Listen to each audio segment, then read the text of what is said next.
Hey everyone, it's Billy Rude from 58. Welcome to my new series about the esoteric symbolism in storytelling. This series will give a deeper understanding into the creativity behind storytelling based upon the myth of our life force, our energy that came down and took upon itself matter.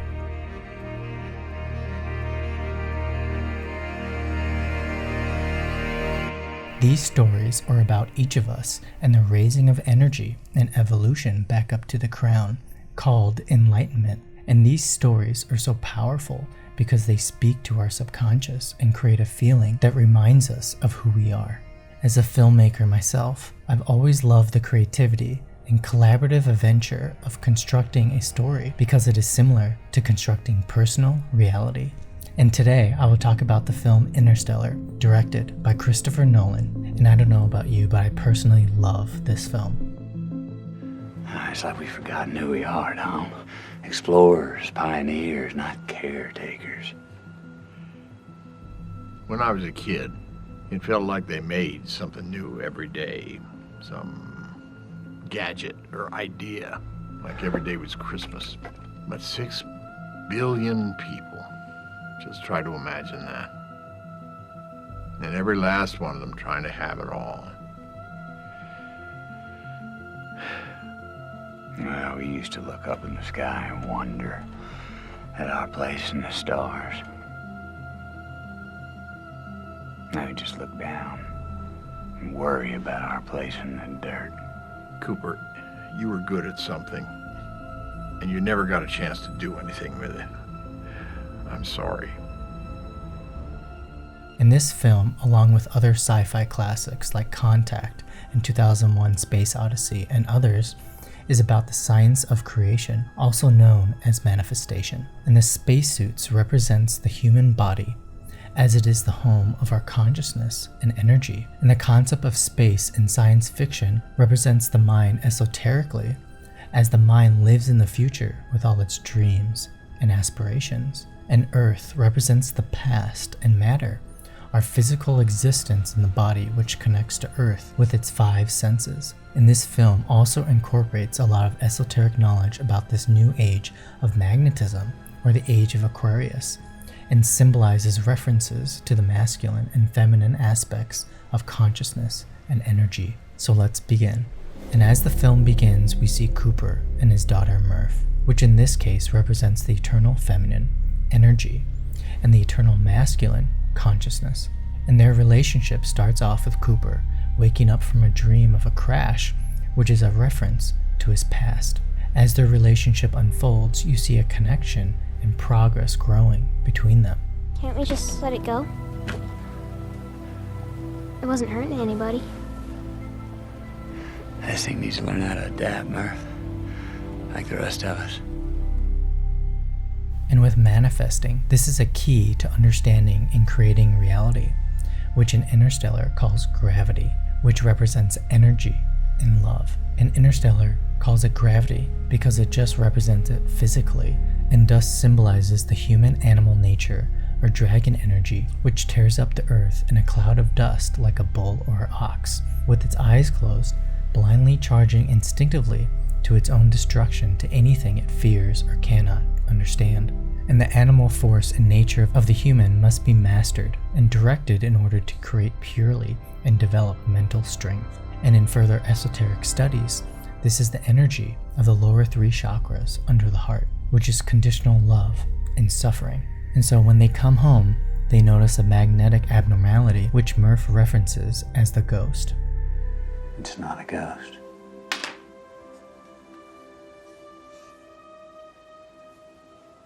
It's gravity.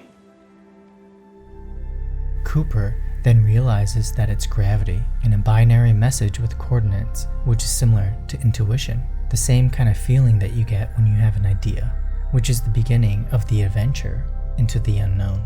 But of all these anomalies, the most significant is this. Out near Saturn, a disturbance of space-time. Hit a wormhole. It appeared 48 years ago. And it leads where? Another galaxy. Saturn is also the first planet of the 3 equal 10-degree divisions of a sign of the zodiac, and in this case, Aquarius. The Lazarus missions. 12 possible worlds, 12 Ranger launches, carrying the bravest humans ever to live, led by the remarkable Dr. Mann. 12 represent the 12 signs of the zodiac, also known as the 12 disciples of Jesus. The story of Lazarus is how Jesus raised him from the dead 4 days after his entombment, and this symbolically represents the death of an old state of consciousness into a new state of consciousness. You sent people out there looking for a new home? The Lazarus missions. Well, that sounds cheerful. Lazarus came back from the dead. Sure, but he had to die in the first place. Where'd you send him? Cooper, I can't tell you any more unless you agree to pilot this craft. Okay. Now you need to tell me what your plan is to save the world. We're not meant to save the world. We're meant to leave it. And when Cooper realizes his desire and destiny of following his heart, he also has to leave his daughter. If he doesn't, he fears that he will become a ghost of her future and only a memory. He desires to exist and save his world, his reality, from death. I can't be your ghost right now. I need to exist. They chose me. Or if they chose me, you saw it, you're the one who led me to them. The watch he gives her represents a physical object and a bridge from the future to the past. But in order for anyone to accomplish anything, they must leave home and enter the unknown, which is always painful and emotional. 3, 2, 1. Booster ignition and... It's hard leaving everything. My kids, your father. We're going to be spending a lot of time together. We should learn to talk. Emma not to. Just being honest. I don't think you need to be that honest. Hey, Tars, what's your honesty parameter? 90%. 90%. Absolute honesty isn't always the most diplomatic, nor the safest form of communication with emotional beings. Okay. And this is the reason why this knowledge isn't shared literally in this film. Truth comes at a cost to those who are unable to grasp change and new mindsets. And as they enter space, or Cooper's mind, the first task is docking into the airlock, which represents focus, the key to all ideas. And also, once they dock, you see an amazing shot of endurance, and the 12 pods all connected in a circle, just like the 12 signs of the zodiac. As they continue farther and farther into space, or deeper and deeper into Cooper's mind, we are presented different philosophies of the mind, like when Bran talks about nature. That's what I love. You know, out there, we face great odds. Death, but not evil. You don't think nature can be evil? No. Formidable, frightening, but no, not evil. Was a lion evil because it rips a gazelle to shreds?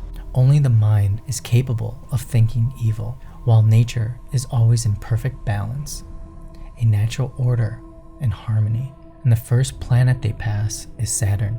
Saturn represents the gathering of the golden grain of individual hearts and teaches us, through experience, the unwisdom of disobeying the eternal law of harmony. And Saturn is known as the Great Reaper and Adjuster, and will test our ignorance of our ambitious, selfish, and self-indulgent, cruel, and bloodthirsty limited state of consciousness. It must gather in the harvest and separate the injurious weed from the wheat. Kind of what's happening right now in 2020. Then we hear from Romilly, whose mind is already fearing the reality of being in space. This gets to me, Cooper. This. Millimeters of aluminum, that's it, and then nothing. Out there for millions of miles, won't kill us in seconds. You know that some of the finest solo yachtsmen in the world don't know how to swim. They don't know. If they go overboard, they're done. We're explorers, Ron. This is our boat. Here.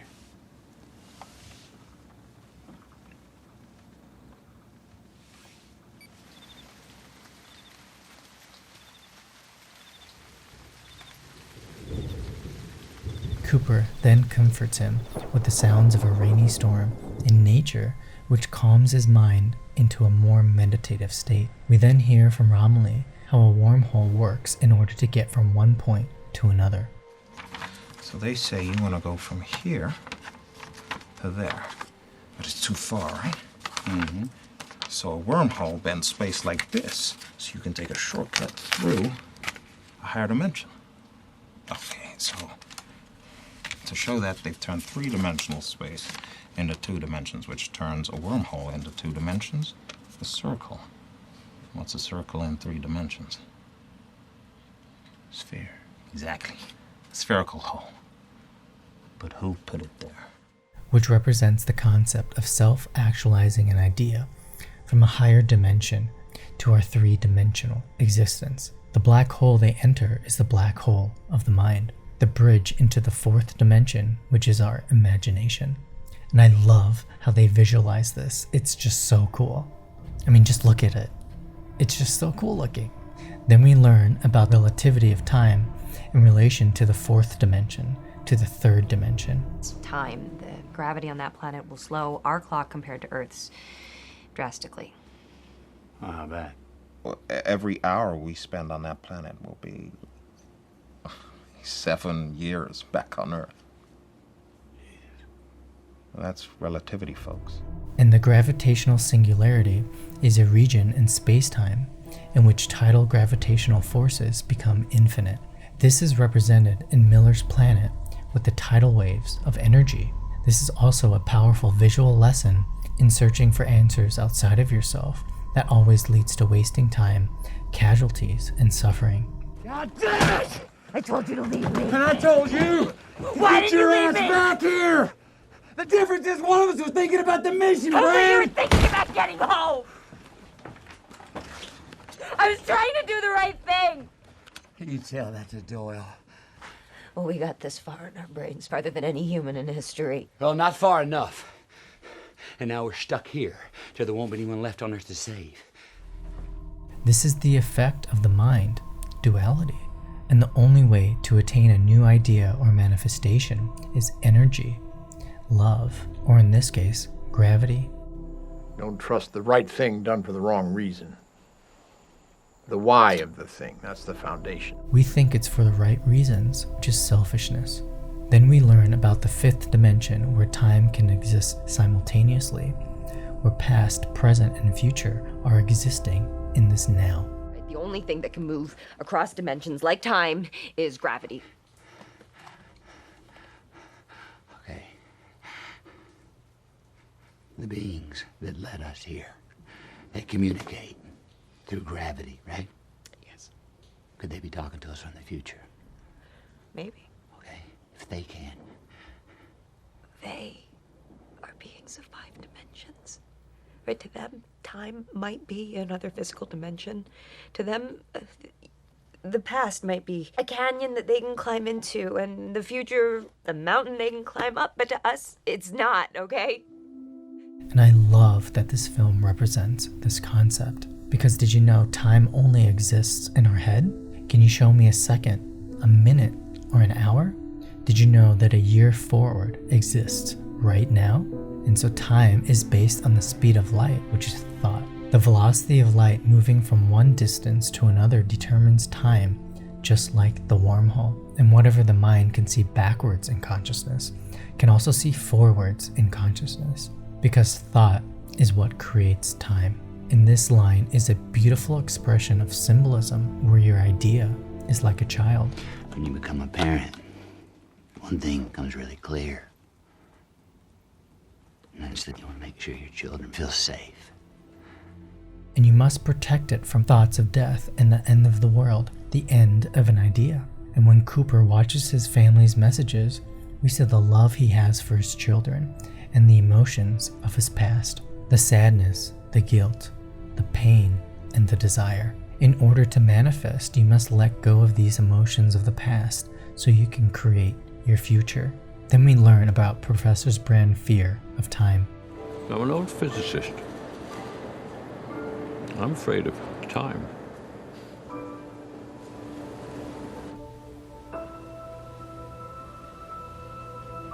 Time. You're afraid of time. Time is the measurement of the moods of consciousness, and in his case, fear, which is also an aspect of the mind, which always leads to betrayal and lies due to pride of thought. Forgive me, Murph. There's nothing to forgive. I lied, Murph. I lied to you.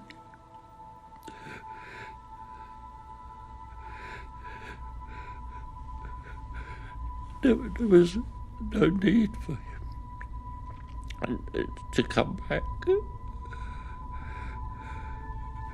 was no way to help us.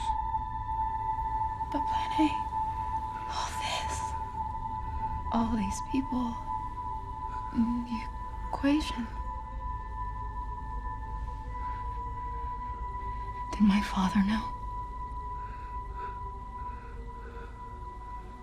Did he leave me? True. This is one of the most powerful parts of the film that explains the power of love. That makes me want to follow my heart. But maybe we've spent too long trying to figure all this out with theory. You're a scientist, Bran. So listen to me. When I say that love isn't something we invented, it's observable, powerful. It has to mean something. Love has meaning, yes. Social utility, social bonding, child rearing. We love people who have died. Where's the social utility in that? None. Maybe it means something more, something we can't yet understand. Maybe it's some evidence, some artifact of a higher dimension that we can't consciously perceive.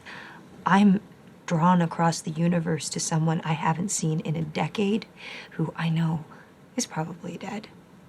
Love is the one thing we're capable of perceiving that transcends dimensions of time and space. Maybe we should trust that, even if we can't understand it yet.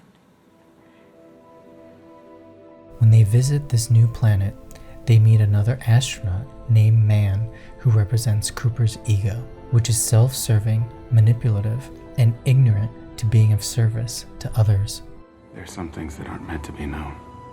Your father had to find another way to save the human race from extinction. Plan B, a colony. Why not tell people? Why keep building those damn Because stations? he knew how hard it would be to get people to work together to save the species instead of themselves. Or their children. Bullshit. You never would have come here unless you believed you were going to save them. Evolution has yet to transcend that simple barrier. We can care deeply, selflessly, about those we know, but that empathy rarely extends beyond our line of sight. But why? And it's also at this time we see Murph, who decides to overcome this limited way of thinking and not give up and follow her heart. Panic won't help. We just have to keep working, same as ever.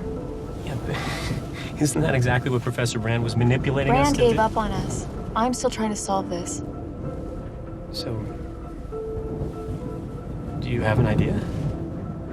A feeling. I told you about my ghost. My dad thought I called it a ghost because I was scared of it. But I was never scared of it. I called it a ghost because it felt like a person. It was trying to tell me something. If there's an answer here on Earth, it's back there, somehow in that room. When you have an idea or want to give birth to any manifestation, the senses and neurons of your consciousness will fight and scream as your attention and energy is now focused on something else. So they fight for life, as they know they are dying. And man represents the death of the ego, the death of those neurons of the old state of consciousness. It will do everything to keep itself alive. You fucking coward. Yes.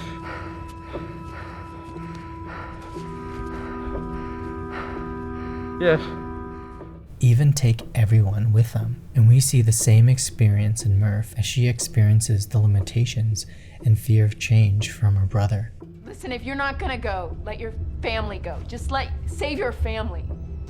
We go live underground with you? Pray that Daddy comes to save us? Dad's not coming back. He never was coming back. It's up to me. You're gonna save everybody. His dad couldn't do it. Dad didn't even try! Dad just abandoned us! He left us here to die. Nobody's going with you. You gonna wait for your next kid to die? Get out. And don't come back. This is the battle of our human nature of destruction and the divine nature of creation. I versus we, survival versus endurance.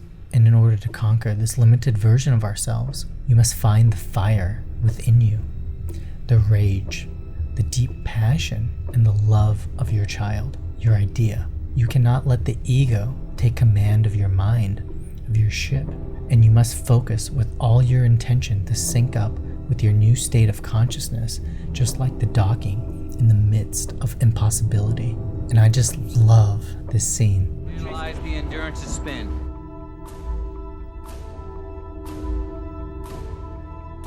Cooper, what are you doing? Docking.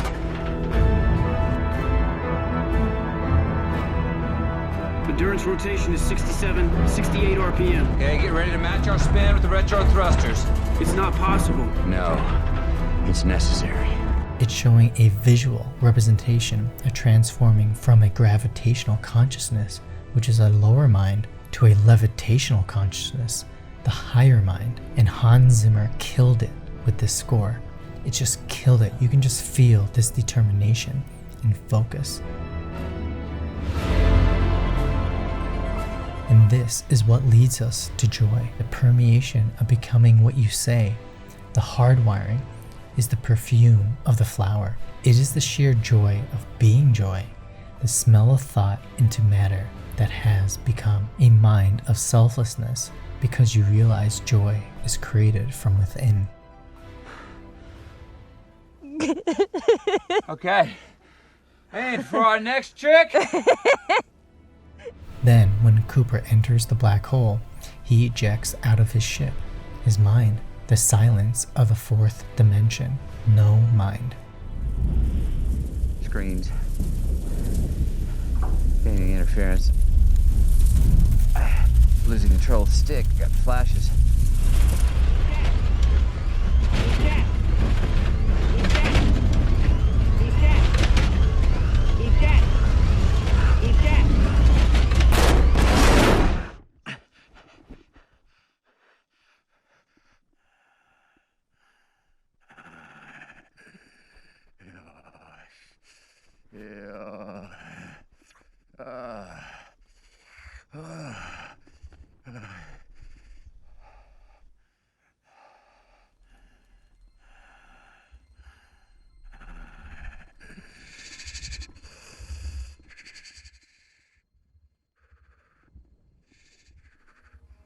And the tesseract is the four-dimensional analog of the cube. The fourth dimension is imagination, which is a faculty above the mind, which is in the future. Murph represents energy and love, and when she has the revelation,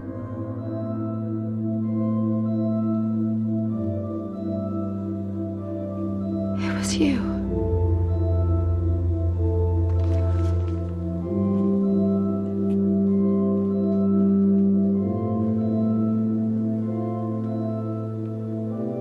You were my ghost. the ghost is the human spirit. Then we learn about they and the connection from mind, which is in the future, to a three-dimensional reality. We survived. Somewhere in their fifth dimension, they saved us. Who the hell is they? And just why they want to help us, huh? I I don't know, but they constructed this three-dimensional space inside their five-dimensional reality to allow you to understand it. Hell, that ain't working. Yes, it is. You've seen that time is represented here as a physical dimension. You have worked out that you can exert a force across space-time. Gravity. To send a message. Affirmative. Gravity can cross the dimensions, including time. Apparently. Do you have the quantum data? Roger, I have it. I am transmitting it on all wavelengths, but nothing is getting out, Cooper. I could do this. I could do this. To such complicated data to a child. Not just any child.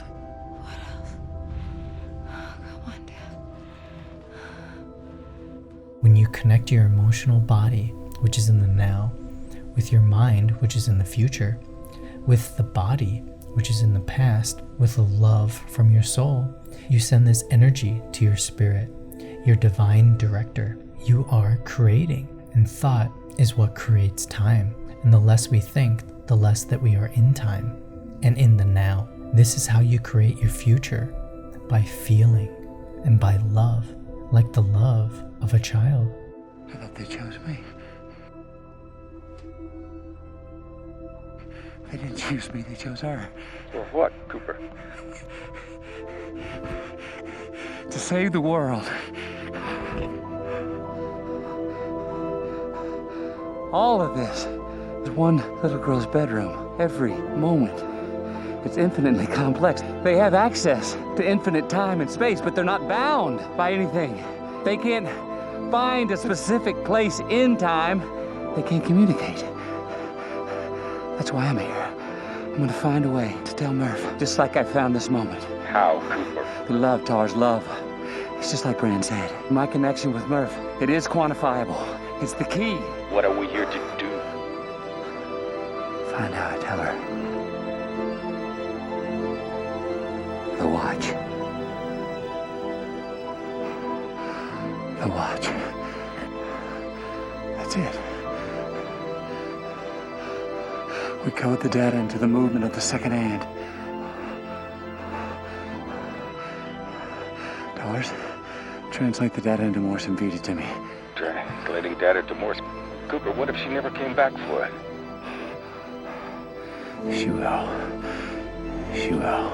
And most of our dreams are incomplete because of the lack of funds, the lack of emotional desire, the lack of love, the lack of joy is the reason why we give up.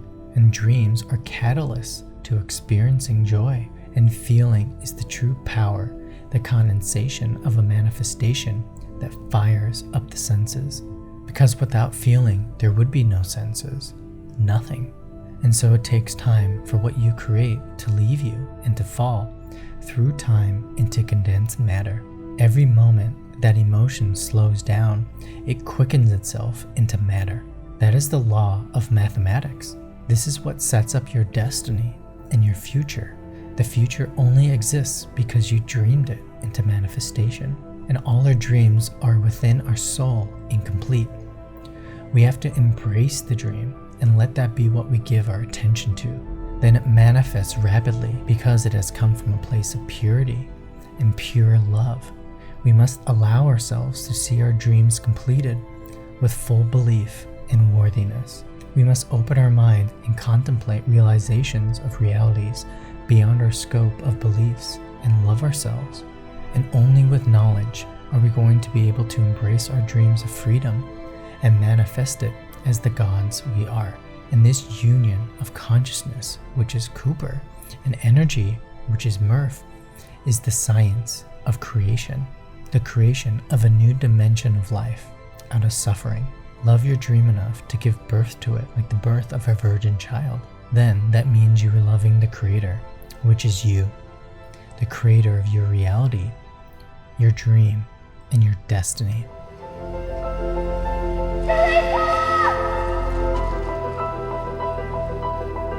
It's traditional.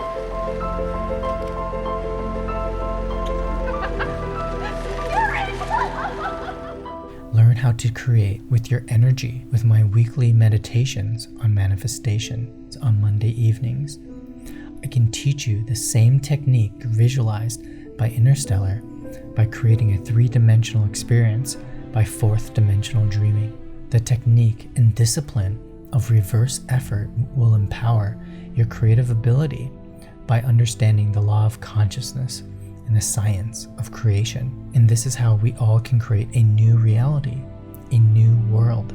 This is the age of super consciousness, the magnetic age, the age of energy and spirit, of love, unity and mind, body, soul, and spirit, the masculine consciousness and the feminine energy in union as one in all. No parent should have to watch their own child die. You go. Where? She's out there.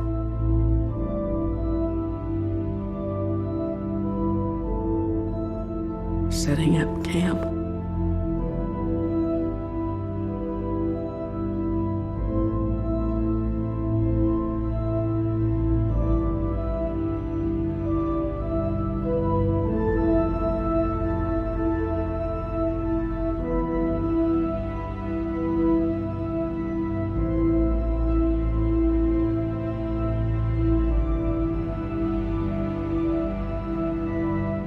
Alone in a strange galaxy.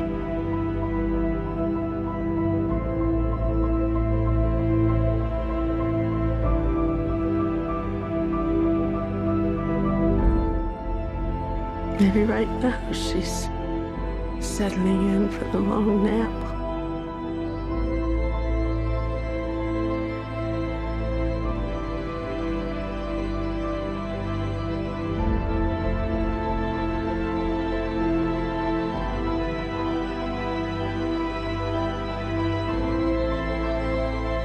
By the light of our new sun.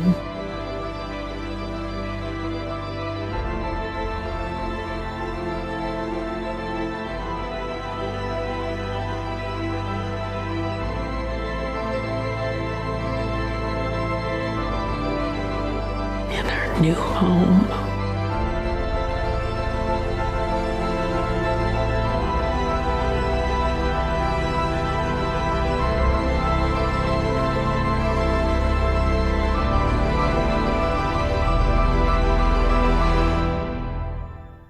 In silence, the future is created.